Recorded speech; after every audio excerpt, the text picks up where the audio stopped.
в съня си тази вечер, толкова красива и магична, сякаш изтъкана си от вечност, толкова изящно магнетична, с рокля от кристалчета златисти, с розови отблясъци в ефира, с очи дълбоки и лъчисти, с топлина във всяка твоя фибра.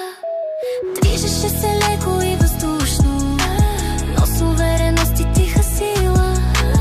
Толкова желаех да се скуша в енергията обичлива.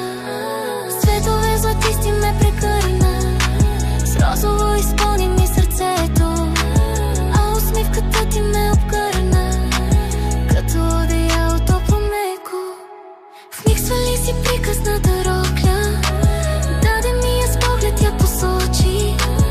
Аз я взех напълно неподготвена, твоята божественост да нося. Сложих я, усетих я, поисках я, с нея аз облякох и душата ти. Твоята природа чиста и истинска, и за миг израснаха крилата ми. Будна съм от час и половина и танцувам в кухнята с кафето, а златисто-розова богиня с нова сила вече в сърцето.